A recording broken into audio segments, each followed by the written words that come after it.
nous abordons ce soir le dernier cours, c'est-à-dire le cours de métaphysique. Le cours prochain ne sera qu'un cours de conclusion et de récapitulation.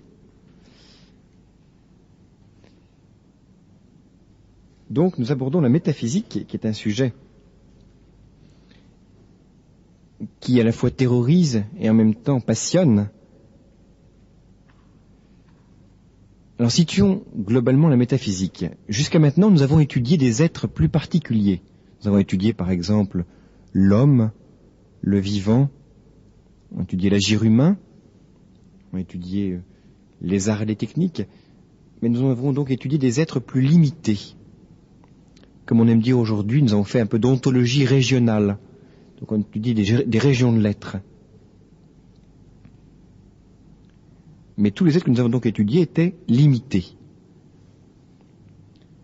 Mais il faut bien constater que, au-delà des êtres limités, il y a l'être comme tel. L'être en tant qu'être, comme on dit.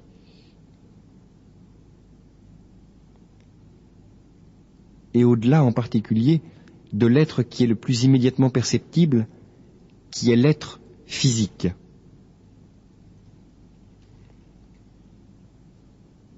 C'est-à-dire l'être naturel, l'être mobile. Or, justement, en grec, au-delà, ça se dit méta.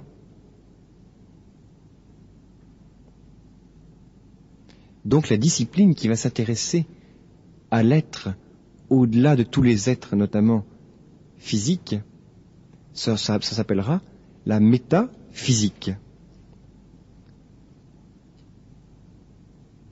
Ainsi, la métaphysique, c'est la discipline philosophique qui a pour objet l'être en tant qu'être.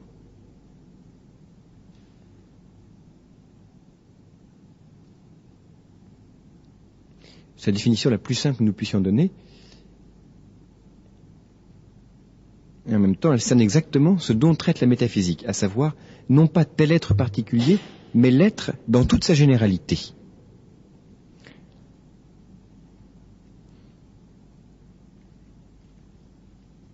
En fait, d'entrée de jeu, je crois que c'est important de préciser quelque chose. L'être comme tel, l'être en tant qu'être dont s'occupe la métaphysique, ce n'est pas l'être général. Ça, c'est très très crucial de comprendre ça. Alors, je n'ai pas la prétention de vous le faire comprendre jusqu'au bout, mais on va essayer de subodorer ça dès le point de départ. Donc, l'être comme être, l'être en tant qu'être, ce n'est pas l'être général. En effet, le plus souvent, on place l'être comme au sommet d'une échelle qui va du moins universel au plus universel. On place l'être comme être au sommet d'une échelle qui serait comme gradué dans l'universalité. Par exemple, si je vous demande qu'est-ce que c'est qu'un homme, vous me direz un homme, bon, c'est un animal, pas très audacieux. Vous pouvez même être encore moins audacieux, me dire l'homme c'est un vivant, c'est encore plus universel. C'est quelque chose de matériel. Vous pouvez même me dire c'est quelque chose. Ultimement, vous pouvez me dire de l'homme, c'est l'être. Or, vous constatez que lorsque vous passez du moins universel au plus universel, vous passez du plus déterminé au moins déterminé. Très important à comprendre ça. On a l'impression que lorsque l'on passe du moins universel, donc du plus particulier au plus universel, on passe d'un être plus déterminé, en effet animal c'est quand même déterminé, à un être beaucoup plus large et beaucoup plus confus, beaucoup plus vague. Par exemple, quelque chose ou bien matière, etc. Donc, l'accession à un plus haut degré d'universalité semble s'accompagner d'une plus grande indétermination. Et de ce point de vue-là, on dira donc l'être, c'est ce qu'il y a de plus indéterminé, donc ce qu'il y a de plus vague.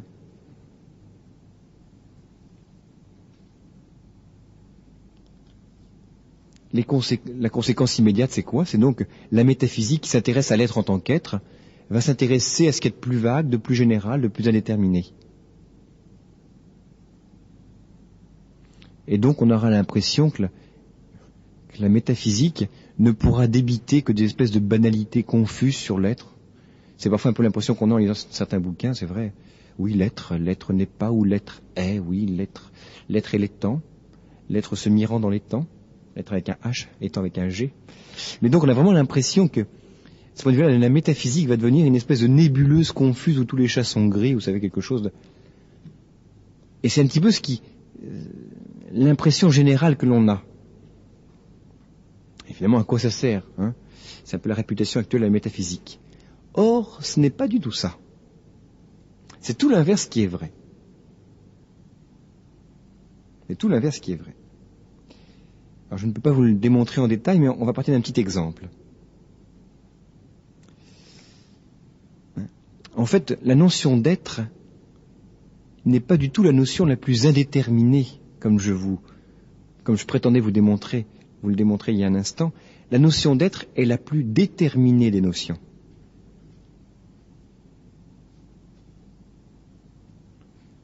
Pour vous en convaincre, songez que vous pouvez imaginer à peu près n'importe quoi. Je sais pas moi, par exemple, si vous êtes politicien, vous pouvez imaginer la société idéale. Très bien. Si vous êtes architecte, vous pouvez imaginer la 8e merveille du monde. Bon. Remarquez une chose. Tant que votre société idéale ou votre 8e merveille du monde est dans votre tête, elle n'existe pas. La réalité que vous imaginez ou que vous pensez, proprement, n'est que possible. Elle n'est pas.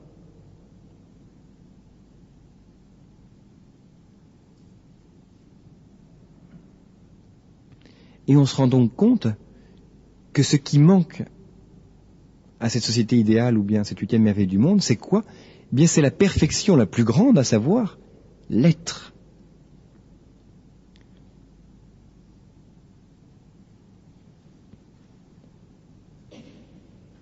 Et cette perfection la plus grande, c'est la plus grande des déterminations. Être est la première détermination.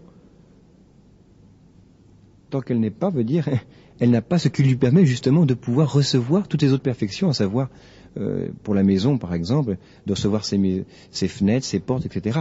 En tout cas, la première des déterminations, c'est d'abord l'être et l'existence. Et donc on se rend compte que, tout au contraire de ce que l'on disait au début, l'être n'est pas ce qu'il y a de plus indéterminé, de plus confus. Au contraire, c'est ce qu'il y a de plus déterminé et de plus parfait.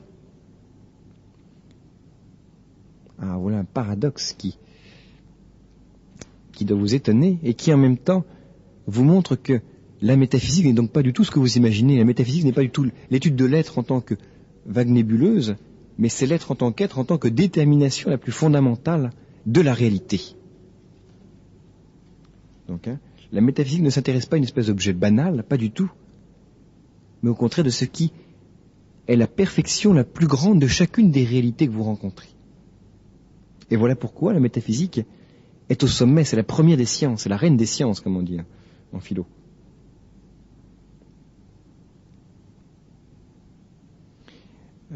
L'existence, l'être, est ce qu'il y a de plus incommunicable et de plus individuel. Vous ne pourrez jamais communiquer votre existence à quelqu'un d'autre, jamais. Peu tout confus comme l'animal qui existe qui est extrêmement commun. Et donc l'être est ce qu'il y a de plus fondamental. Alors, donc, apercevant que la métaphysique n'apparaît pas du tout là comme une science vague, mais comme quelque chose d'extrêmement spécifié, remarquons, deuxième point d'introduction, que la métaphysique est une doctrine extrêmement importante. La métaphysique est extrêmement importante.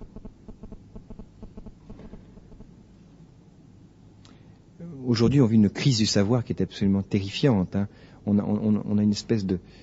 cette pathologie du savoir, comme dit Edgar Morin. On vit dans un monde où on est de plus en plus écrasé par le nombre de choses qu'il faut savoir. Je sais pas, les exemples sont multiples. Si on veut avoir quelques petites connaissances en théologie, on peut s'abonner éventuellement à l'Hellenicus Bibliographicus Biblicus, le bébé comme on l'appelle, qui vous donnera 15 000 titres par an. Si vous voulez avoir donc une petite connaissance dans le domaine, je ne sais pas, si vous voulez avoir une petite connaissance en chimie, vous avez à peu près 50 000 articles à lire par an. Bon, etc.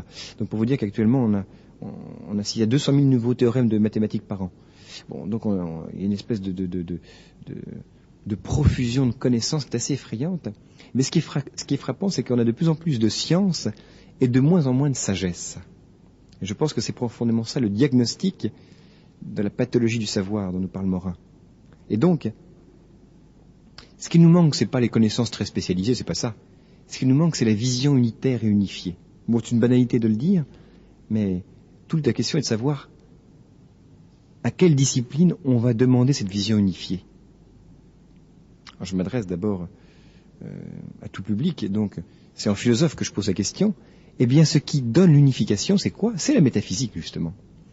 C'est elle, la véritable science, au sens aristotélicien, c'est-à-dire la véritable discipline certaine, qui peut unifier cette diversité extrêmement éclatée, extrêmement explosive, on pourrait même dire, des sciences actuellement. On a un grand besoin de métaphysique, et je crois que la plupart des erreurs qui sont, au fond, d'un certain nombre de sciences, d'un certain nombre de réductionnisme scientifique, sont métaphysiques.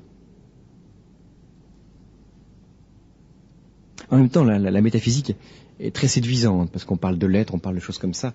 Le grand danger, c'est que beaucoup de personnes font de la métaphysique en résolvant au niveau des mots et non pas au niveau de la réalité. Vous allez voir tout à l'heure, on va parler d'un certain nombre de notions. Le grand danger, c'est de croire que les définitions suffisent. Alors que ce qu'il faut, c'est voir dans les choses. On a parfois l'impression que donnez-moi un bon dictionnaire et je pourrais rentrer dans le philosophe. Le problème, c'est qu'il faut avoir sa paire Dieu et son intelligence, parce que les mots ne sont que des vecteurs. Donc les mots ne suffisent pas.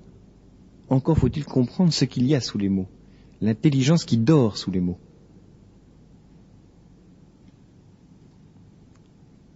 Donc la véritable intelligence résout dans les choses, dans les concepts et non pas dans les mots.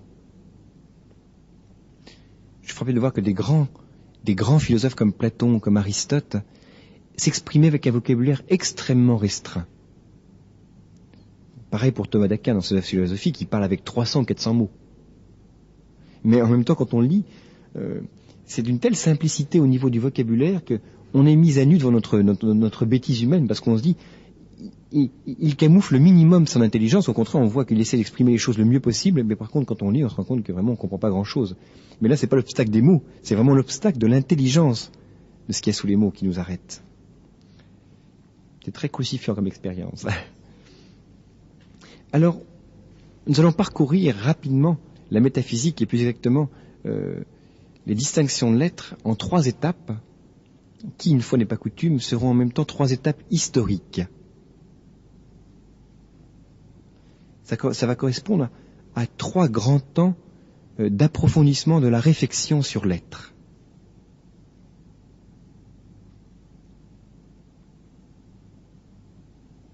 Ça va nous permettre de découvrir ce qu'est la métaphysique. Premier grand temps,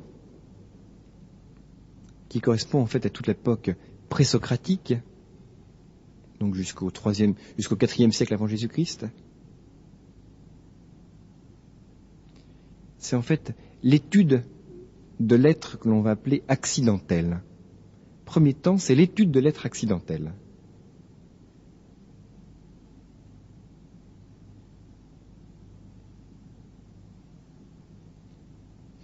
Donc historiquement, je vous dis, on peut mettre sous ce chapitre tous les présocratiques, même Parménide. Même si Parménide se pose la question, la grande question reprise par Martin Heidegger, pourquoi y a-t-il de l'être plutôt que rien, reste que Parménide est encore un physicien. Les questions qui se posent sont comme des questions de philosophes de la nature. Donc c'est comme des questions pas véritablement comme telles métaphysiques.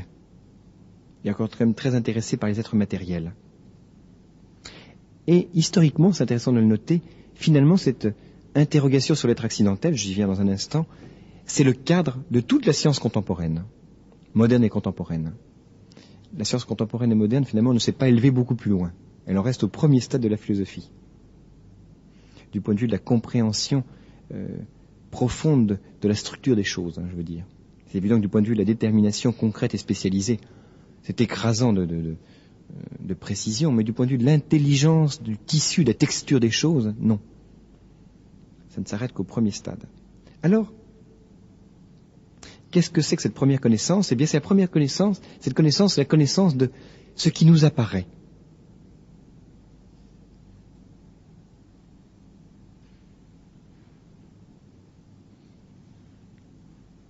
Cette connaissance de l'être va s'arrêter à ce qui nous apparaît, et notamment ce qui apparaît au sens.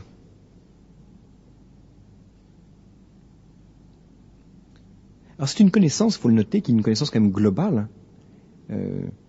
Par exemple, on prend un exemple, la connaissance, je sais pas moi, on avait vu d'un anaximandre, par exemple, ou un anaximène, encore mieux. Il disait tout est de l'air.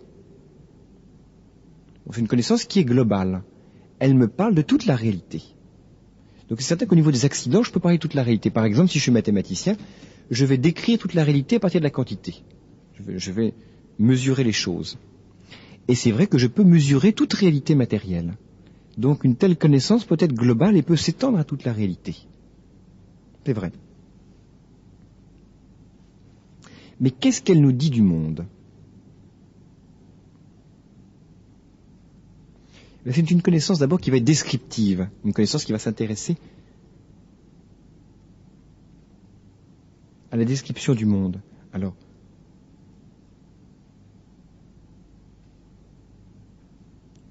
je vous disais par exemple, donc la science s'intéresse à la quantité. Si on prend les présocratiques, ils vont s'intéresser notamment, ils vont s'intéresser au mouvement des choses. Ils vont dire que par exemple, les choses deviennent par le dense et par le rare. Donc ils vont simplement s'arrêter à la description des choses. Ils vont dire que de l'eau, par exemple, ils vont dire la glace, c'est de l'eau condensée. Par contre, de l'air, c'est de l'eau raréfiée. Ils vont donc simplement s'intéresser aux apparences sensibles, donc ce qui est dense ou ce qui est rare. C'est un couple extrêmement important pour les Grecs, le dense et le rare. Et donc, il s'arrête simplement à une description de la réalité au niveau de ce qui peut apparaître.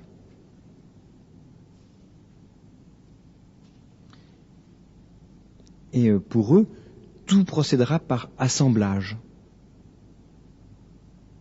Donc là encore, on décrit. Et vous savez, en physico-chimie contemporaine, on ne va pas beaucoup plus loin. Hein. Quand on décrit un corps, je sais pas moi, comme le méthane, par exemple, CH4, tout le monde a dans la tête l'atome de carbone tétravalent avec ses 4 atomes d'hydrogène. Bon, c'est une description de la réalité. Donc de ce point de vue-là, on s'arrête simplement à ce qui nous apparaît. On ne va pas nous dire l'être profond des choses.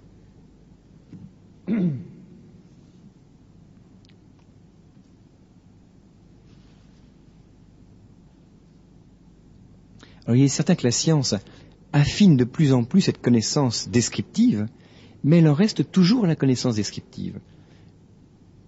Alors on décrira de plus en plus finement les organes du corps humain, par exemple. On arrivera à décrire jusqu'au millimicron par la microscopie électronique, très bien, mais ce n'est encore que la description. On vous décrit ce qui apparaît. On décrira les mouvements d'une cellule de manière extrêmement précise. On essaiera de vous décrire, il paraît qu'il y a quelque chose comme 1000 neuromédiateurs au niveau du cerveau. Donc, je veux dire, c'est absolument écrasant, c'est-à-dire de médiateurs entre les axones et les corps cellulaires. Donc, je veux dire, il y a de multiples médiateurs intracérébraux. Bon, on va décrire leur formule chimique, très bien. Mais ce n'est encore que l'être accidentel qui va être décrit. On va vous dire que la molécule d'hémoglobine va se replier de telle manière dans l'espace. C'est la description de la figure encore. Or, une telle connaissance, cette connaissance par l'être accidentel des choses, est limitée. Petite parenthèse, oui. J'appelle ça l'être accidentel, je vous le rappelle, on l'avait vu, parce que l'accident, c'est ce qui arrive, accidere. Un accident de voiture, c'est ce qui est arrivé à votre voiture. Et la quantité, la qualité, des choses comme ça, c'est ce qui arrive aux choses. Donc, c'est pas l'être accidentel au sens moderne du terme, donc l'accident de voiture, mais au sens de l'être qui arrive. Pas au sens donc d'être accessoire. Hein. Mais une telle connaissance, vous dis-je donc, est une connaissance qui est limitée. Pour plusieurs raisons. D'abord, une telle connaissance qui s'arrête à la description des choses va forcément éliminer de son champ d'étude tout ce qui n'est pas descriptible.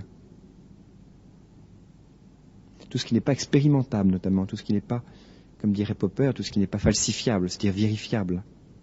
Toute la théorie du néopositivisme du cercle de Vienne. On rangeait comme mystique tout ce qui n'est pas immédiatement vérifiable. L'âme, c'est de la mystique. La liberté, c'est de la mystique. La conscience, c'est de la mystique. Bon, je veux bien.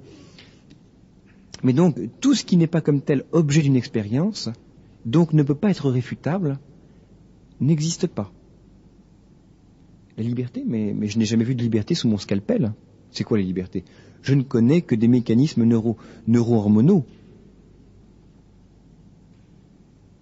On vous dira que la machine est intelligente avec un tel point de vue.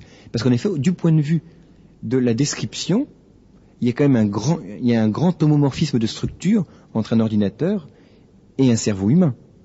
Alors on sait que c'est plus compliqué, c'est qu'actuellement on a découvert qu'avec les neurones, on pensait que le neurone était finalement l'équivalent d'un transistor. Du point de vue du fonctionnement, il fonctionnait par plus ou moins. En fait, on se rend compte qu'un neurone maintenant, du côté notamment des axones, c'est de l'arborescence dendritique, et on se rend compte qu'il y a déjà une intégration des informations, même au niveau des arborescences. Donc on se rend compte que le neurone est en fait beaucoup plus compliqué qu'on imagine, ce serait davantage un microprocesseur qu'un transistor. Donc on est un petit peu dépassé du point de vue scientifique, hein, quand on sait qu'il y a on hésite entre 20 et 100 milliards de neurones, et que chaque neurone reçoit quelque chose comme 10 à 100 000 interconnexions de la part des autres neurones. On n'est pas encore prêt quand même d'arriver à le dominer du point de vue scientifique. Bon, peu importe. Mais là encore, on décrit, et quand on décrit, même s'il y a une différence de complexité entre le cerveau et le Cray2, par exemple, qui est le plus gros ordinateur existant actuellement, la distinction n'est que du plus ou moins. Donc on dira, oui, ultimement, la machine est peu intelligente, mais elle est un peu intelligente. Du point de vue descriptif, ça se tient. Pas du point de vue de la philosophie de la connaissance, comme on l'a vu. Pareil, même je suis en train de penser à ce que fait actuellement la pilule RU 486, même pareil par rapport à l'appréhension qu'on pourrait avoir de la vie. Je me rappelle toujours une réflexion qui m'avait tout à fait étonné de la part d'une patiente c'était pour une question d'avortement. Elle était à sa 10e semaine. Bon, on l'a conduit au bloc opératoire, donc, pour un avortement, je ne sais plus ce que c'était, si c'était thérapeutique ou pas. Bon, bref, on l'a conduit non thérapeutique, pardon. On l'a conduit au bloc opératoire, et puis, la maman pose sa main sur son ventre, et tout à coup, découvre qu'il y a un mouvement. Elle est tout à fait stupéfaite, elle appelle l'infirmière, dit, mais qu'est-ce qui se passe, j'ai un mouvement dans mon ventre. L'infirmière dit, oui, bien sûr, l'être qui est en vous, le fœtus veut dire à bouger. Mais s'il a bougé, c'est qu'il est vivant. Bien sûr, madame. Et la personne découvrait que son bébé était vivant parce qu'il avait bougé. Bon, et du coup, elle a refusé l'avortement. Bon, mais ce qui est derrière tout à fait stupéfiant, c'est que la vie était réduite à la description du mouvement en l'occurrence. Donc il y avait une réduction de la vie à ces accidents. Je ne peux parler de vie que lorsque je vois du mouvement. Tout à fait étonnant, ça. Donc de voir que c'est des conséquences immenses du point de vue. Cette petite réduction, ce qui paraît tout à fait accidentel du point de vue métaphysique, a des conséquences immenses du point de vue de la conception. Je pense que c'est une des grandes critiques qu'on peut faire au film de Nathanson sur le cri silencieux. C'est pas vrai qu'on a découvert la vie, qu'on a découvert que le fœtus était vivant à partir du moment où on a découvert qu'il bougeait. C'est pas vrai. Hein. La vie ne se réduit pas à ça, ne se réduit pas au mouvement. Bien. En fait, la réduction de l'être à l'être décrit ou à l'être accidentel relève d'une erreur de méthode que l'on a déjà vue, qui est l'empirisme. Je vous renvoie au 2e cours. Donc je ne vais pas réfuter. Mais la critique qui nous intéresse, nous, de notre point de vue, c'est que la description des choses ne répond pas à la question que je me suis posée au point de départ, à savoir qu'est-ce que l'être. Lorsque je décris la réalité, je ne réponds pas au qu'est-ce que c'est. Quand je vous dis un homme, c'est 10 puissance 12 cellules, un homme c'est en effet, etc. Je ne vous définis pas ce que c'est qu'un homme. Je ne vous dis pas ce que c'est. Donc la description des choses s'arrête en fait à l'aspect superficiel. Je ne suis pas qu'un assemblage de qualités. Et même, d'un autre point de vue, on va y revenir, je ne rends pas compte du devenir comme tel, et on va y revenir dans quelques instants. la description pure et simple ne rend pas compte des devenirs que l'on observe dans la réalité. Donc non seulement ça ne rend pas compte de l'être, ça ne rend même pas compte des devenirs. Ce sera la grande question de Platon et d'Aristote.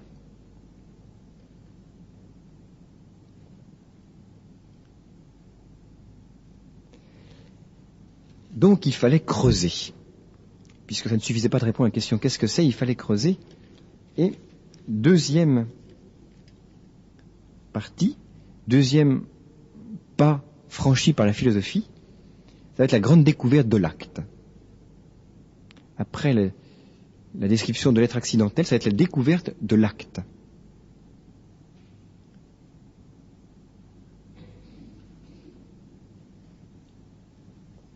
Alors historiquement, la découverte de l'acte, elle est débauchée par Socrate.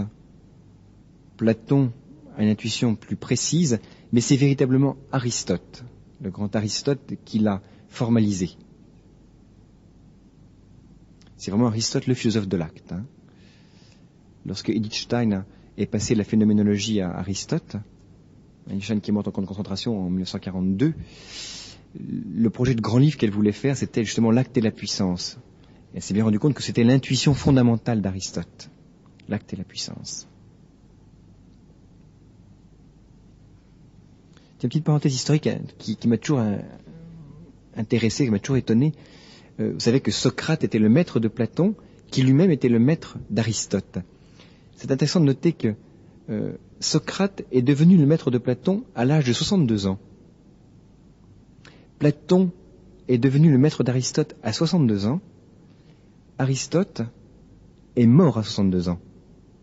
Comme si Aristote lui-même n'avait pas pu avoir de successeur digne de lui. Et en effet, d'ailleurs, tous les historiens de la philosophie notent que Aristote est comme une espèce de sommet, qu'après lui, c'est quasiment le déluge. Petite coïncidence qui, je ne sais pas si vraiment est signifiante, mais en tout cas, donne à penser, comme dirait Heidegger. Alors la notion d'acte, bien sûr, chez Platon, Aristote, n'a pas du tout le même sens que chez les modernes. Les modernes ont gardé le mot acte. Mais c'est intéressant de voir que pour nous, quand on parle d'acte, on pense, les érudits vont penser, ou plutôt les littéraires vont penser au premier, deuxième et troisième acte d'une pièce de théâtre, très bien, mais on pensera davantage à acte humain. C'est une réduction très intéressante d'ailleurs. Alors que chez Aristote, c'est un sens beaucoup plus fort et beaucoup plus fondamental.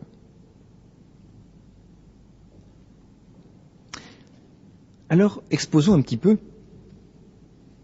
ce deuxième temps, ce deuxième grand pas de la philosophie métaphysique. Alors, je dois d'abord faire une première distinction, qui n'est pas distinction acte-puissance, mais qui est distinction substance-accident. Je suis bien à l'aise de la faire, puisque théoriquement, vous l'avez déjà entrevu dans le Code de philosophie de l'homme. Je vous rappelle, on a notamment vu ça là, lorsqu'on s'était posé la question de savoir, est-ce que par exemple, l'intelligence existe comme telle? Est-ce que l'homme peut être défini comme intelligence ou comme capacité relationnelle? On avait vu, non. Il n'existe pas d'intelligence, il n'existe que des êtres intelligents. Et on avait été amené donc à distinguer deux niveaux d'êtres, les êtres qui existaient en eux-mêmes et ceux qui existaient dans un autre. Donc, vous vous rappelez cette distinction qu'on a faite? Il y a des êtres qui existent en eux-mêmes. Ce micro existe en lui-même, cette feuille existe en elle-même, vous existez en vous-même, je pense, même si c'est des parasites innés, comme le neveu de Rameau, vous existez quand même en vous-même. Donc il y a des êtres qui existent en eux-mêmes. Par contre, il y a des êtres qui n'existent pas en eux-mêmes, qui n'ont pas d'existence en eux-mêmes. La blancheur, ça n'existe pas. Quelles que soient les publicités qu'on peut en faire, la blancheur n'existe pas, il n'existe que des êtres blancs.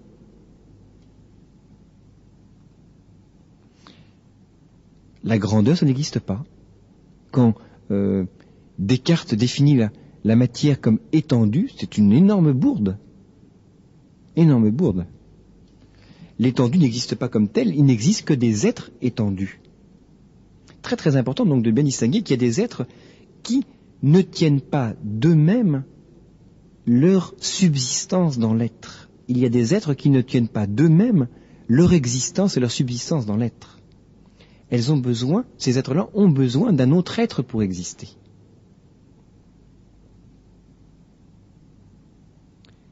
et ces êtres qui subsistent en eux-mêmes, c'est ce qu'on a appelé justement les êtres substantiels. Ce qui subsiste, c'est l'être substantiel.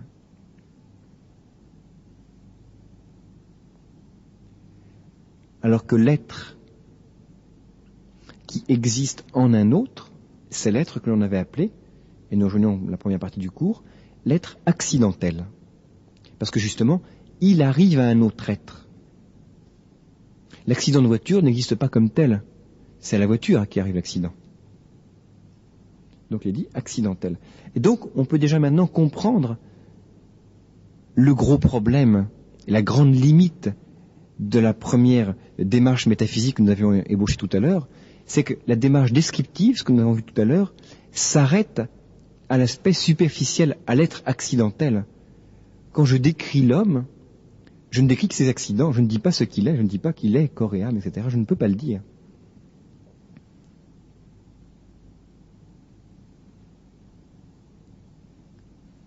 Donc je ne dis pas le ce que c'est parce que justement, la véritable réponse au qu'est-ce que c'est doit me dire ce que c'est au niveau de la substance, au niveau de l'être profond. Et non pas au niveau des accidents, parce que je ne dis pas ce qui justement permet à l'être d'exister en lui-même. Donc on doit distinguer entre substance et accident. Première distinction très clairement posée par Aristote avec une grande profondeur dans sa métaphysique. Alors cette distinction-là existe déjà chez Platon de manière assez nette. Alors je n'hésite pas à l'envie de vous faire une petite parenthèse quand même sur cette question-là. Non pas qu'elle va être facile, mais simplement pour vous montrer jusqu'où on peut aller en métaphysique. Alors je ne veux pas vous démontrer, justement vous tracer une avenue, on prend un peu de hauteur. Dans la distinction substance-accident, il faut percevoir que l'accident le plus patent et finalement le plus important, c'est l'opération. L'accident le plus important, c'est l'opération. Donc on va essayer de voir un petit peu comment s'agence le couple substance-opération. Or, si on parcourt l'échelle des êtres créés, tels qu'on peut les observer, on peut remarquer que les êtres inférieurs ont très peu d'opérations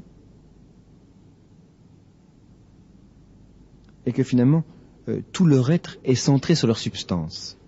Exemple, je viens de penser au plus beau des êtres minéraux, le diamant, le carbone pur.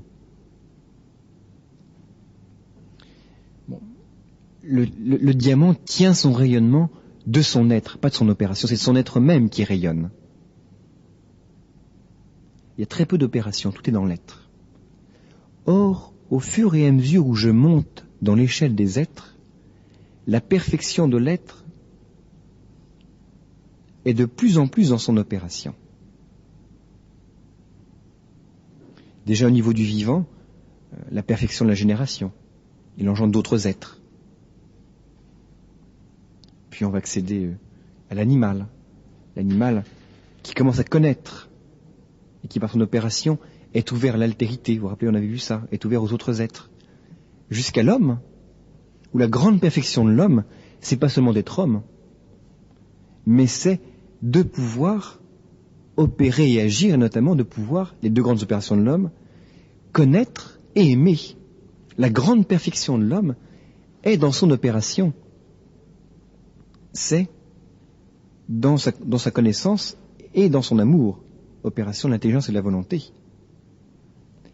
Et donc on se rend compte que de plus en plus, la substance est ordonnée à l'acte qu'est l'opération. La substance est de plus en plus ordonnée à l'opération. Reste que, il y a toujours une dualité. Je ne serai jamais mon opération. Je ne serai jamais intelligence pure. Je ne serai jamais intelligence. Si vous avez cette illusion-là, il faut la perdre. Je ne serai jamais amour pur. Mais on sent une espèce d'aspiration à ce que la substance passe de plus en plus dans l'opération. Alors là, je fais le saut, parce que je n'ai pas le temps de vous le démontrer, jusqu'en Dieu, et là je suis toujours en philosophie, parce qu'on peut le démontrer en philosophie, jusqu'en Dieu, où en Dieu, il n'y a plus de distinction entre substance et opération. En Dieu, il n'y a plus de distinction entre substance et opération. En Dieu, la substance est l'opération. Il n'y a plus de distinction substance-accident en Dieu. En Dieu, toute sa substance est opération. Et puisque l'opération par excellence, c'est la connaissance et c'est l'amour, Dieu comme tel est en acte de connaissance et d'amour. Dieu est, on peut maintenant le conclure, Dieu est connaissance, et même plus profondément est vérité. Et Dieu est amour. Très frappant de voir que, justement, cette conclusion à laquelle la philosophie aboutit, la Bible le confirme de manière éclatante. On n'a jamais dit dans la Bible que Dieu est connaissance ou Dieu est volonté. Par contre, on dit Dieu est vérité, Dieu est amour. Parce que justement, Dieu est son opération même. Dieu est rayonnement perpétuel de connaissance et d'amour. Dieu ne peut pas ne pas. Et on se rend bien compte que c'est une aspiration qui est en nous. On voudrait toujours connaître et aimer. Et ce qui justement en nous n'est qu'aspiration, n'est que réalisé de manière diffractée, je dirais, en Dieu, est réalisé pleinement. Il faudrait inverser le processus, parce que là, c'est pédagogiquement que l'on monte, mais ça nous montre comment nous sommes à l'image de Dieu, justement. Inversement.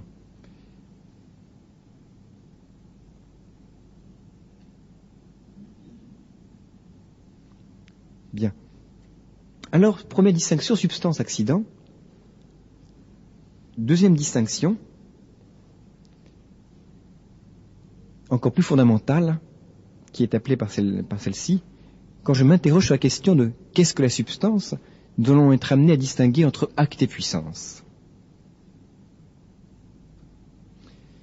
Et pour ça, je crois qu'il faut pédagogiquement, pour bien comprendre cette distinction-là, repartir de la grande question qui a interrogé Aristote. La grande question qui a arrêté Aristote, et d'ailleurs déjà les présocratiques avant lui. À partir de quelle problématique s'est-on interrogé pour faire naître cette question de l'acte et de la puissance? Eh bien, c'est à partir du devenir. C'est en s'interrogeant sur le devenir des choses qu'une question, vous allez voir, tout à fait cruciale s'est posée. Alors, dans les devenirs, il y a d'abord des devenirs qui sont accidentels, ce qu'on appelle des mouvements. Par exemple, quand vous allez de chez vous à ici, avec jubilation, et quand vous y retournez avec encore plus de jubilation pour vous reposer, c'est un devenir accidentel. Ça ne touche que vos accidents, le lieu. Ça ne vous change pas dans votre être profond, votre substance, moi je l'espère. Mais il y a des devenirs beaucoup plus profonds et qui touchent l'être même. Alors si je m'appelais Aristote, je donnerais des exemples tout à fait comiques du genre les vers qui sortent du fumier ou je sais pas quoi, des choses tout à fait inadéquates, mais je crois qu'aujourd'hui on peut utiliser d'autres exemples. Par exemple, le chimiste prend de l'hydrogène et de l'oxygène. Au début, j'ai de l'hydrogène et de l'oxygène, et après, j'ai de l'eau. Dans ce devenir chimique, j'ai apparition d'un être nouveau. Ma grande question va être de savoir comment apparaît l'être. Là, vous vous rendez compte que ce n'est pas qu'un devenir accidentel. La distinction est beaucoup plus qu'accidentelle, est beaucoup plus profonde. La distinction qu'il y a entre, d'une part, hydrogène et oxygène, d'autre part, eau, est une distinction fondamentale et substantielle. Ce sont deux êtres, et en l'occurrence même trois êtres, radicalement nouveaux. Je me disais ça récemment, on peut prendre notre exemple. Quand vous mangez un œuf à la coque, est-ce que vous avez déjà réfléchi, ou un œuf sur le plat, peu importe, est-ce que vous avez déjà réfléchi que 22 jours après, si vous laissiez faire la nature, ça serait un petit poulet? Est-ce que vous imaginez qu'il y a tout ce qu'il faut, puisque vous savez très bien que c'est le problème de l'oviparité, il n'y a aucun apport extérieur, il y a juste la chaleur de la pondeuse. Bon, il n'y a aucun apport extérieur, et vous passez de ce jaune et ce blanc à un petit être qui a des plumes, etc. C'est tout à fait étonnant. Si vous parlez d'un devenir accidentel, je crois que ça serait assez malvenu. Il y a véritablement apparition d'un être nouveau. L'être est radicalement nouveau.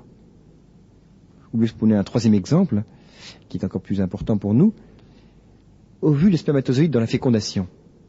Au début, on a ovule et spermatozoïde, fusion de l'ovule et du spermatozoïde, apparition de l'œuf fécondé. Là, on a un être radicalement nouveau. Avant, on avait ovule et spermatozoïde, et l'instant d'après, dans la fécondation, par la fusion des deux gamètes, comme on dit, il y a apparition d'un être nouveau qui est l'œuf fécondé. Et il y a bien une discontinuité radicale.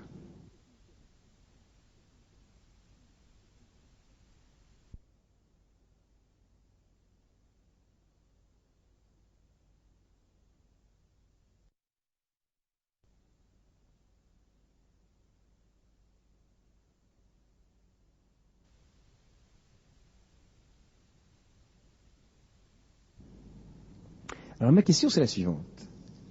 Comment expliquer l'apparition de l'être nouveau? Reprenons l'exemple de l'eau.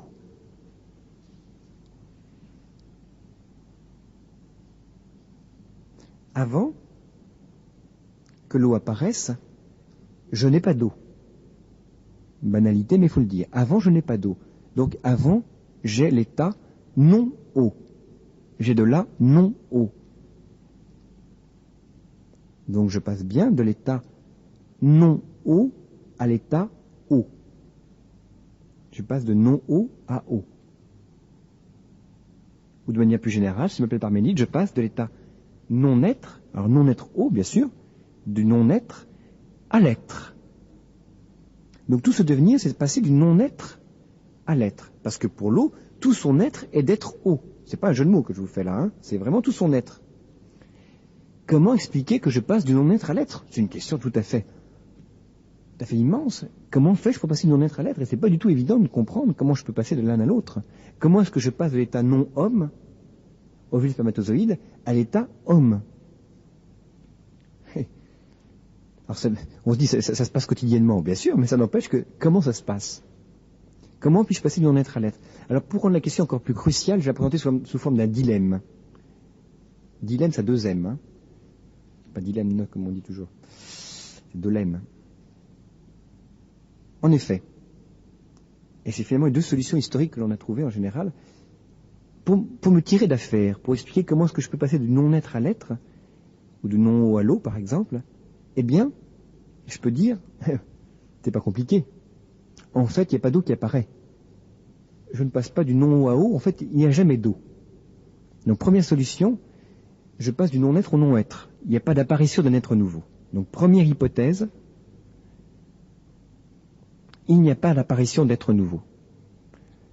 Le non-eau reste toujours non-eau. En effet, c'est pas du tout absurde ce que je vous dis, c'est l'explication de la chimie. Qu'est-ce que vous dit la chimie? Elle vous dit, avant vous avez deux hydrogènes et un oxygène, deux atomes d'hydrogène et un atome d'oxygène, et après ça vous les assemblez. Mais c'est un assemblage parfaitement accidentel, ce ne sont que des briques superposées. Donc finalement, il n'y a pas d'être nouveau, il n'y a qu'un assemblage. De même qu'un mur n'est pas un être nouveau, un mur n'est qu'un assemblage de briques préexistantes. Donc il n'y a pas d'être nouveau qui apparaît.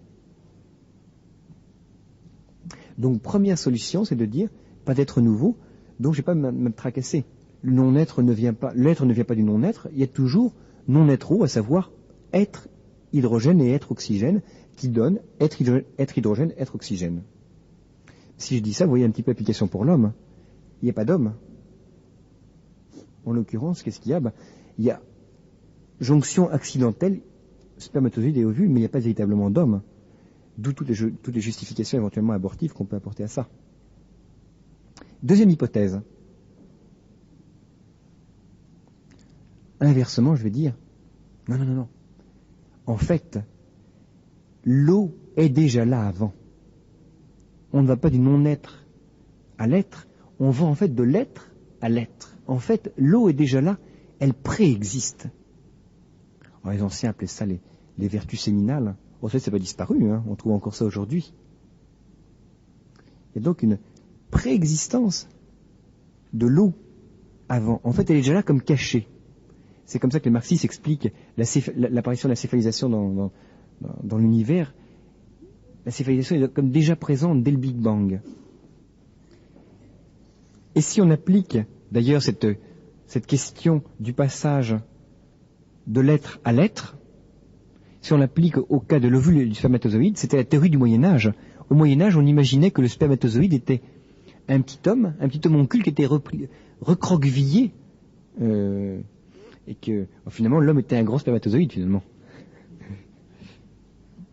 Parce qu'on ne peut pas comprendre comment l'homme apparaissait. On disait mais l'homme était déjà là avant.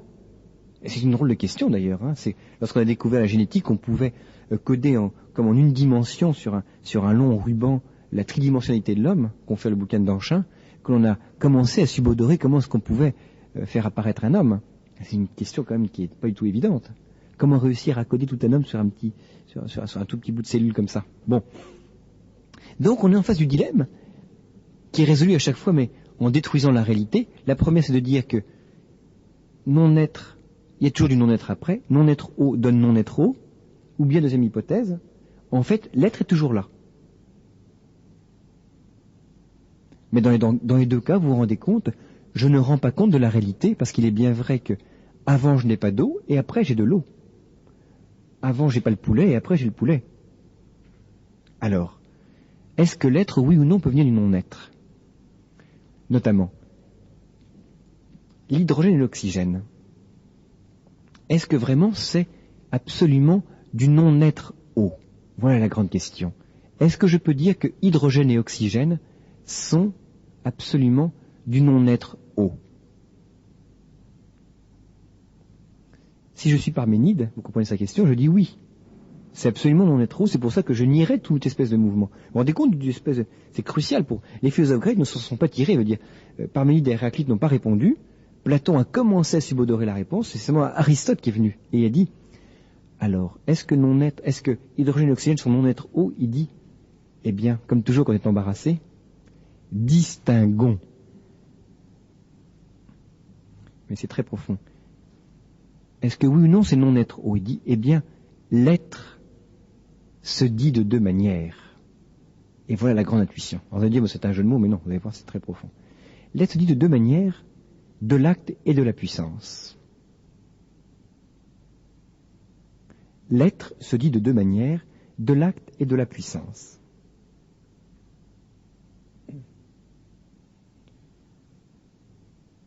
Hydrogène et oxygène ne sont pas de l'eau en acte, bien sûr. Hydrogène et oxygène ne sont pas de l'eau en acte, bien sûr. Mais ils sont eau en puissance.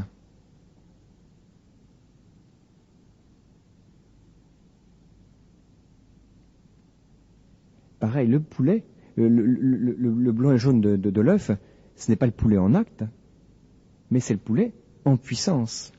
Donc le mouvement n'est pas purement et simplement un passage du non-être à l'être.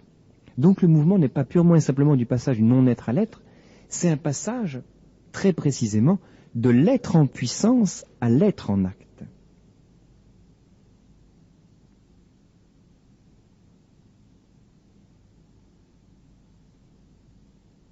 Alors c'est une distinction tout à fait capitale, que je n'ai pas tellement le temps de vous détailler là, mais... Donc Aristote découvre que dans la réalité, il y a comme deux degrés. Il y a un degré potentiel de puissance et un degré actuel en acte. Ces deux degrés étant hiérarchisés, le degré en puissance étant hiérarchisé selon la perfection. L'être en puissance est ordonné à la perfection qu'est l'acte. C'est très important. Tout le monde connaît la blague du fakir de Pierre Dac. Hein. Est-ce qu'il peut le dire? Oui, il peut le dire. Bravo. Enfin, vous savez, quelqu'un qui peut dire quelque chose, oui, est-ce qu'il peut le dire? Bon. En l'occurrence, entre pouvoir dire quelque chose et le dire, il y a l'océan qui est entre puissance et acte. Tout à fait différent. Vous pouvez faire beaucoup de choses, mais de là à actuer ce que vous pouvez faire. Donc il distingue deux niveaux qui sont la puissance et l'acte, qui sont deux niveaux de perfection. Donc il découvre la structure fondamentale de l'univers, qui est une structure de perfection, et puissance-acte. Il y a un certain nombre de choses qui sont en puissance à un acte. Et donc il découvre que le mouvement comme tel, dans sa nature, le propre du mouvement, est justement cet avènement continuel d'actuation de potentialité. Le mouvement est donc ce passage continuel d'un état inachevé, imparfait, à un état achevé, parfait. Au niveau du devenir du vivant, c'est évident, par exemple. Alors c'est extrêmement profond, parce que dans cette notion de puissance, contrairement à ce qu'on imagine parfois, il n'y a pas qu'une notion d'absence. C'est évident que, par exemple, pour que l'eau froide devienne eau chaude, donc que l'eau froide qui est en puissance à devenir chaude acquiert l'acte qui est chaude, il est évident qu'il faut d'abord qu'elle soit en privation, en absence. Donc la puissance implique une privation. Il y a beaucoup de choses dont on est privé. Mais attention, vous êtes privé par exemple de pouvoir voler comme Superman, mais vous n'êtes pas en puissance à voler. Donc, à voler avec vous, Alain. Donc la notion de puissance implique non seulement une privation, une absence, mais implique un ordre à. Elle implique un ordre et une hiérarchie dans les choses. Très important ça. La notion de puissance très profondément structure l'univers. L'animal n'est pas en puissance à poser un acte d'intelligence. La plante n'est pas en puissance à une émotion, etc., etc. L'eau est en puissance à chauffer, l'eau n'est pas en puissance à être verte. Encore que si, c'est vrai. Vous savez la distinction qu'il y a entre bleu et vert dans l'eau, c'est la quantité de plancton qu'il y a dans l'eau. Plus l'eau est bleue, moins elle a de plancton. Donc en fait, l'eau bleue est une eau moins nutritive et moins riche. Bon, peu importe. Mais donc, les choses sont diversement données. L'eau n'est pas appelée à marcher. Elle n'est pas en puissance à marcher. Il y a donc un ordre dans les choses. Et si je veux continuer l'analyse Aristote, dans le devenir substantiel, donc qui fait que je passe de l'état non haut à l'état haut, ce qui est en puissance, c'est proprement ce que l'on doit appeler la matière.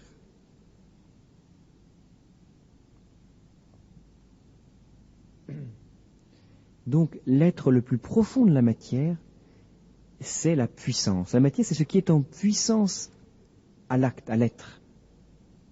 La matière est quelque chose d'extraordinairement dynamique, mais qui n'existe jamais comme tel. C'est très frappant. Je n'ai pas le temps de vous détailler ça, mais c'est frappant de voir que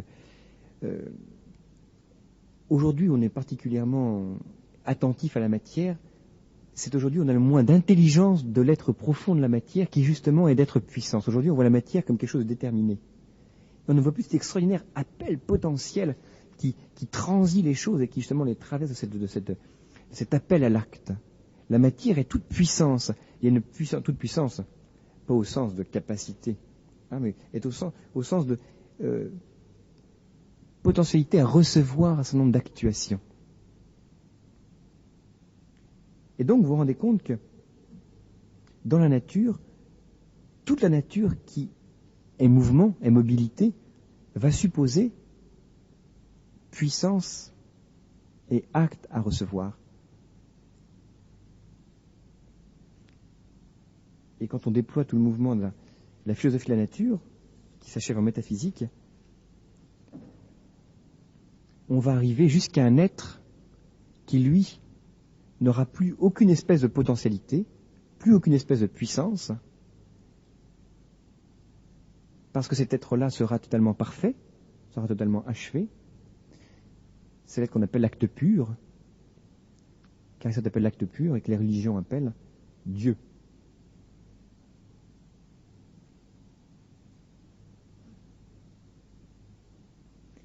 Donc, distinction tout à fait importante, qui est tout à fait géniale.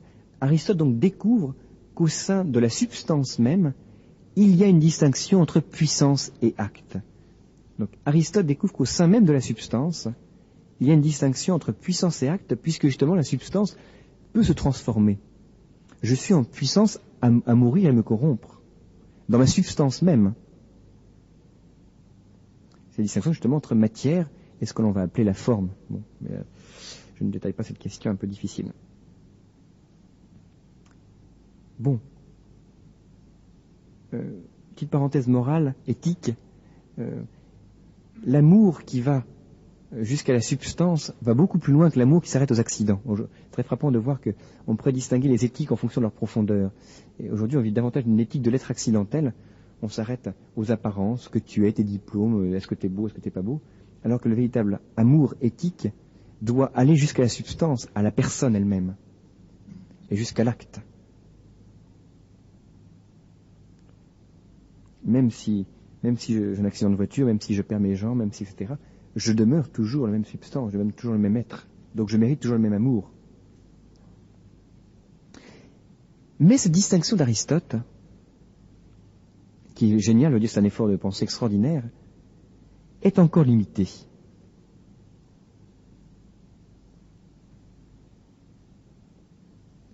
Dieu sait que la distinction d'Aristote veut dire transcende tout ce que nos savants disent. Aucun savant ne parle de la substance. La science ne nous en parle jamais, elle s'arrête aux accidents. Elle transcende aussi ce que nous disent pas mal de nos philosophes. Pourtant, Aristote n'épuise pas tout ce que contient la distinction acte-puissance. On va y arriver dans un instant. En effet, la distinction entre acte et puissance m'explique tout le devenir. Elle m'explique l'apparition de l'eau, elle m'explique l'apparition de tous les êtres. Mais il y a une chose qu'elle ne m'explique pas. Il y a encore quelque chose qui reste inexpliqué. C'est quoi? Eh bien, paradoxalement, c'est l'être même de la matière.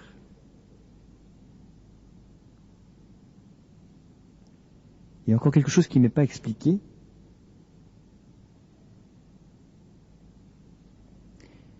C'est l'être même des choses. Donc j'ai l'être de la matière, et même plus profondément, c'est et l'être des choses, d'où est-ce qu'il vient? Bon, je viens d'expliquer l'apparition de tel être particulier, mais l'être lui-même, d'où est-ce qu'il vient? Et donc il reste une interrogation.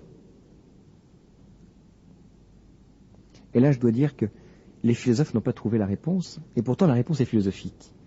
Il va falloir un stimulant pour trouver la réponse. Et le stimulant, ça va être ce que les grandes religions monothéistes vont nous apprendre, à savoir la création. Donc, troisième découverte, la découverte de l'existence. Troisième temps, la découverte de l'existence. Alors, comme toujours, petit aperçu historique. D'abord, historiquement.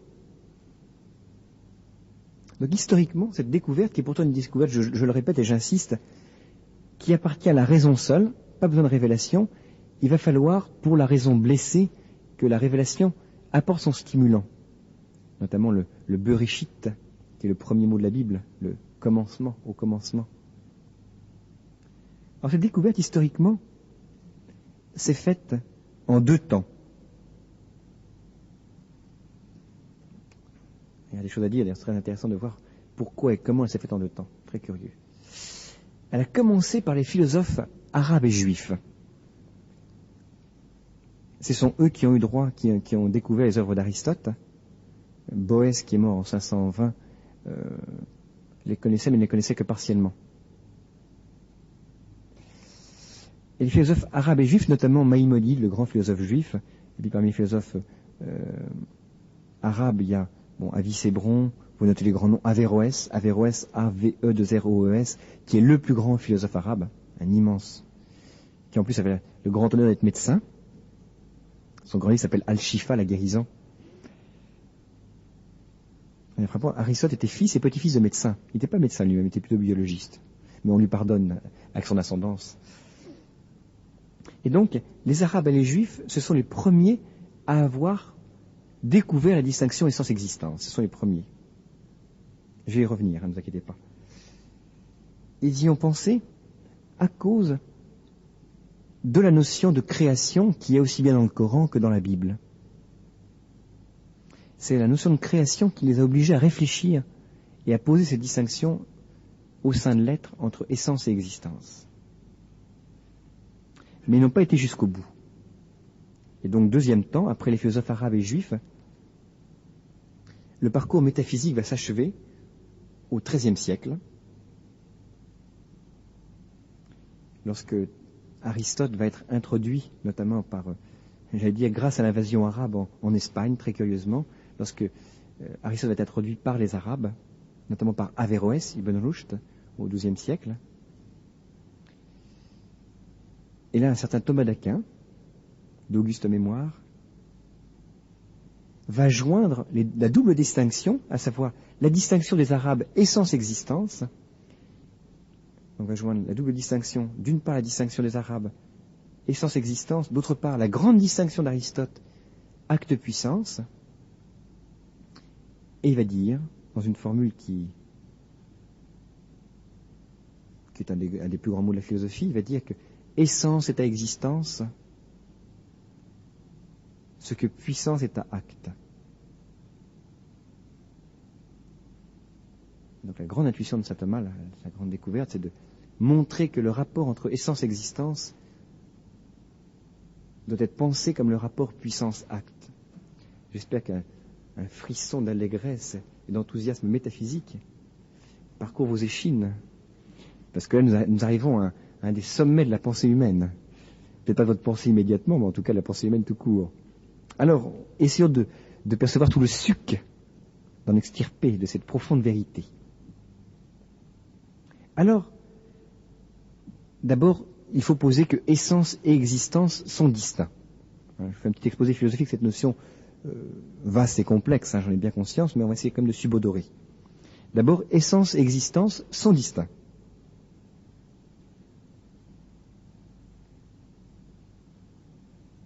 D'abord, première chose tout à fait évidente, nous observons quantité de choses qui existent. Même plus précisément, c'est ce qui est commun à toute chose existe.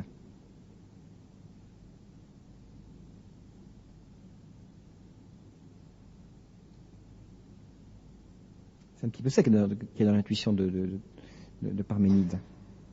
Donc, on constate qu'il y a de l'être partout, et de l'existence partout. Mais par ailleurs, deuxièmement, personne n'est cause de sa propre existence.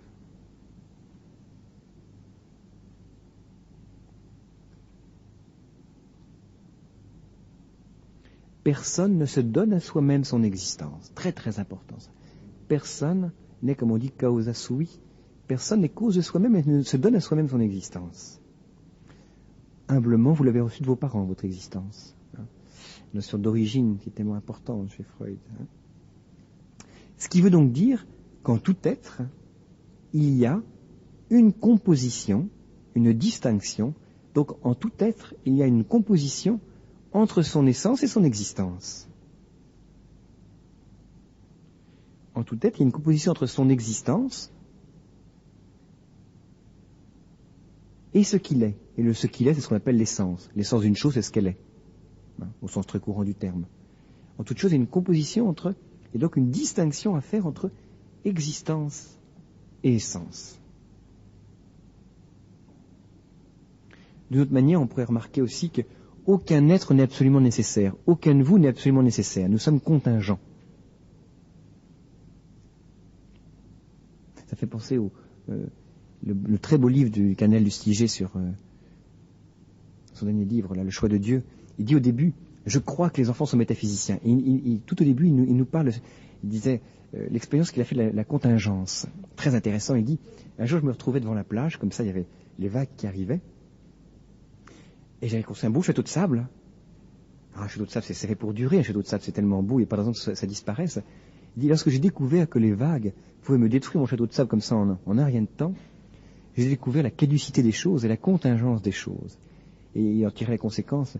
Ne disons jamais à un enfant, non, tu ne peux pas comprendre. On ne peut jamais dire à un enfant, tu ne peux pas comprendre, parce qu'un enfant proprement, c'est ce que disait Auguste Comte, à 7 ans, a véritablement une intelligence métaphysique. Et donc, ce sens de la contingence est quelque chose de très profondément enraciné dans l'homme. Alors, le fait que nous ne soyons pas nécessaires mais contingents, ça suppose là encore que notre existence soit reçue.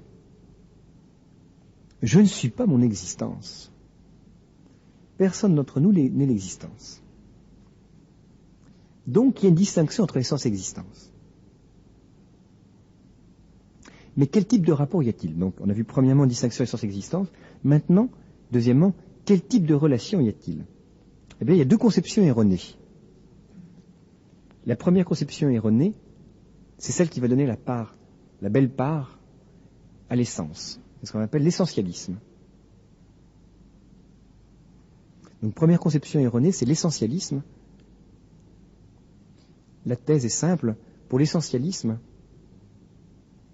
l'existence n'est qu'un accident.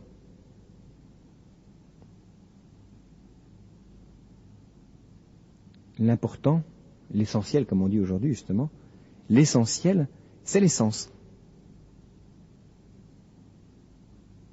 De la rose si vous voulez, mais en tout cas, l'important donc c'est l'essence. Pourquoi? Parce que justement l'essence est beaucoup plus intelligible en elle-même, est beaucoup plus séduisante. On voit ça chez un Hegel, c'est très frappant, même les hegeliens les grands hegeliens vous diront, bon, Gauguin, oui, moi ce que je veux c'est penser l'art. On veut penser les essences. Hegel, il construit des essences, c'est prodigieux. Et ce qui les séduit, justement, ces grands penseurs type Hegel, c'est les essences en elles-mêmes. L'existence apparaît comme quelque chose de finalement négligeable. Et on en voit les conséquences, par exemple, dans le marxisme. L'important, c'est de penser l'essence homme, l'humanité. Et au nom de l'humanité, on va sacrifier les individus. L'existence importe peu, c'est accidentel. L'important, c'est l'avènement de l'essence que constitue la société sans classe. On pense l'essence prolétariat, l'essence capitalisme, pardon, l'essence bourgeoisie, et l'essence société sans classe. L'existence, bon, c'est une dérive typique. Et une séduction, parce que l'essence est beaucoup plus... Même nous-mêmes, nous sommes séduits par ça. Nous sommes, en tout cas, il y a un risque de vouloir s'intéresser davantage aux idées qu'aux êtres, notamment aux personnes. Tirer ce que l'on peut tirer comme idée d'une personne et pas s'intéresser à la personne elle-même. Très frappant dans nos relations humaines. Je crois vous avoir donné la définition de l'amour par Karl Schwenas, comme pure attention à l'existence d'autrui. C'est étonnant comme définition. L'amour est la pure attention à l'existence d'autrui. C'est une des plus belles définitions que je connaisse. Pure attention, ça veut dire que quand j'aime quelqu'un, je ne pense pas d'abord à moi, je suis vraiment purement attentif, purement branché sur elle, à 100%, et je suis branché sur ce qu'il y a de plus fondamental dans l'autre, savoir son existence. Deuxième type d'erreur, l'erreur inverse, l'erreur de l'existentialisme. Et qui en fait d'ailleurs, l'erreur de l'existentialisme, s'est construite en réaction contre les essentialismes. L'essentialisme par excellence, c'est Hegel, mort en 1831, et celui qui a réagi de manière extrêmement forte, c'est Søren Kierkegaard, le Danois, qui justement dit « Hegel habite un beau palais d'idées », disait-il. Malheureusement, il habite dans la loge du concierge. C'est vraiment ça. Il dit ça dans le post-scriptum au Miette philosophique. Et Kierkegaard est le grand fondateur de l'existentialisme contemporain. Sartre Jaspers, Marcel Heidegger, tout ça. Et justement, lui dit, mais non, prenons conscience de l'importance de l'existence des choses. Alors la thèse de l'existentialisme, c'est de dire que justement, ce qui existe, c'est l'existence, et c'est même l'unique réalité. Et là, l'existence va comme totalement résorber l'essence en elle-même, au point que l'essence va être gommée. L'essence ne va plus exister. Elle n'est plus d'être. L'important, c'est que vous existiez. La nature humaine n'existe pas. Alors, ça va un petit peu loin aussi, là. Comme dit Sartre, il dit « l'existence précède l'essence ». C'est typique comme thèse. Sartre dit ça dans l'existentialisme et un humanisme, une petite conférence toute simple que vous pourriez lire un jour, c'est une bonne présentation de la pensée sartrienne. Il dit « l'existence précède l'essence et c'est moi-même qui me cause dans l'existence ». Pardon, c'est moi-même qui cause mon essence, ma nature humaine. C'est pas plus recevable, bien sûr. Alors, entre l'existentialisme et l'essentialisme, nous tenons la ligne de crête, in medias stat veritas, en saisissant le rapport essence-existence comme un rapport puissance-acte. Il faut tenir les deux. L'homme et tout être est composé d'essence et d'existence. Tout être est composé d'essence et d'existence. Et l'essence doit être comprise comme une puissance à exister.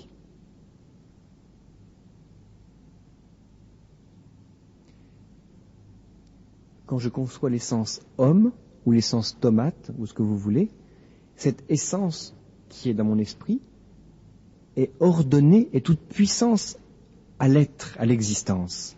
Quand je conçois une essence, cette essence est toute puissance à l'existence.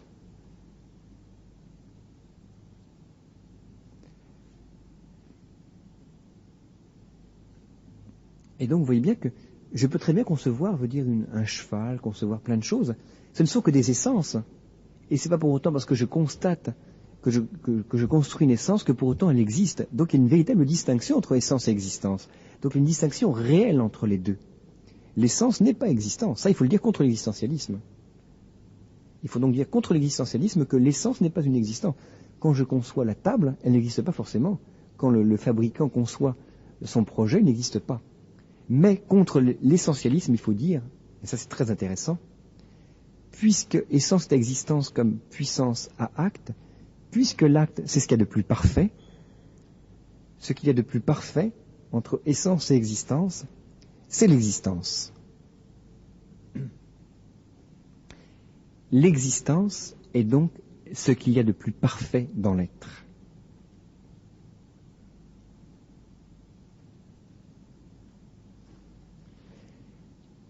Et plus profondément encore, l'existence est ce qui fonde tout le reste. C'est l'existence qui fonde toute l'essence. Si je n'existe pas, je ne peux pas avoir mon âme, je ne peux pas avoir mon corps. Hein, c'est ça qui me donne d'exister, qui me donne tous mes accidents aussi. Donc l'existence, c'est ce qu'il y a de plus profond dans mon être. Vous vous rappelez ce qu'on disait donc au début, au sujet de l'être. Voilà, on commence à comprendre. L'être est donc ce qu'il y a de plus fondamental et de plus radical au sens de racine. Rien ne peut remplacer une existence qui disparaît. Hein. Un être qui disparaît, rien ne peut le remplacer. Hein. L'existence, c'est ce qu'il y a de plus incommunicable, parce que c'est ce qu'il y a de plus profond. C'est ce qu'il y a de plus intime à l'être aussi.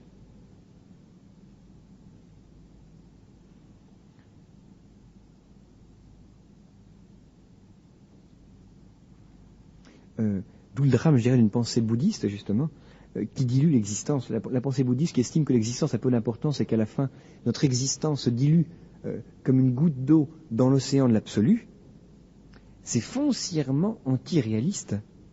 Je veux dire, et comme homme, et plus forte raison comme chrétien, mais comme homme, je refuse de toute mon énergie une pensée qui estime que mon existence peut se diluer dans l'absolu. C'est pareil pour le Sankara, c'est pareil pour la transmigration des âmes. C'est comme si l'existence était quelque chose finalement d'accidentel. Alors que c'est ce qu'il y a de plus fondamental dans l'être, elle ne peut pas disparaître. Quand l'existence disparaît, tout le reste disparaît, vous comprenez? Imaginez que l'essence subsiste alors que l'existence disparaît, c'est ce qu'on imagine vraiment dans le bouddhisme. Non. C'est profondément pervers métaphysiquement. Et de ce point de vue-là, il faut concevoir que la matière elle-même est en puissance à l'existence. Tout mon être est en puissance à l'existence, y compris la matière.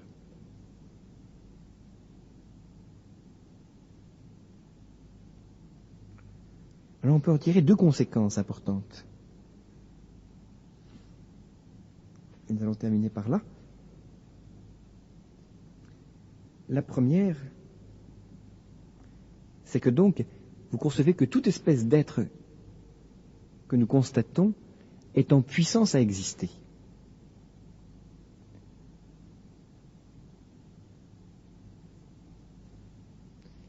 Et que tout être, donc, doit recevoir son existence.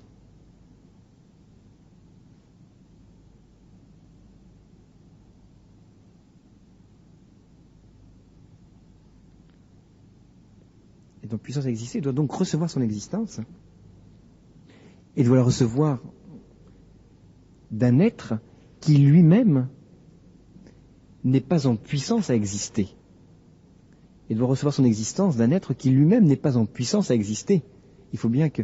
Parce que s'il était en puissance à exister, il faudrait que lui-même reçoive son existence. Et on ne peut pas remonter à l'infini puisqu'il y a bien des êtres qui existent. Donc il faut bien qu'il y ait un être comme tel ne reçoive pas son existence, mais un être dont toute l'essence est d'exister. Ah oui, on monte où là, hein. Il faut un être en qui il n'y a plus de distinction entre essence et existence.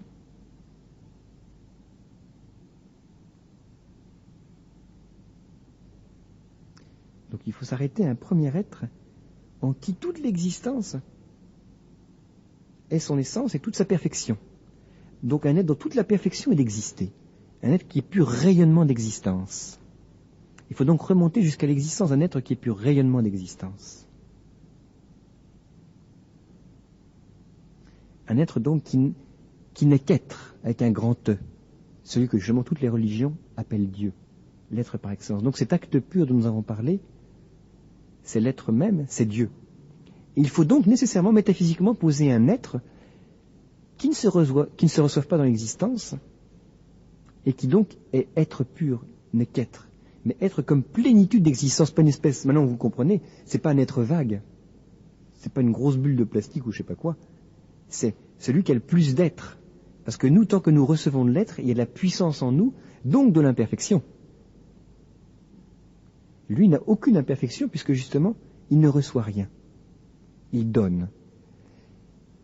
Et deuxième corollaire, et justement, cette donation de l'existence à chaque instant, cette donation de l'existence à chaque être, qu'est-ce que c'est? Le fait que chaque être reçoit son existence, ça correspond à quoi? Eh bien, ça correspond le plus profondément à la notion de création. Très important, ça.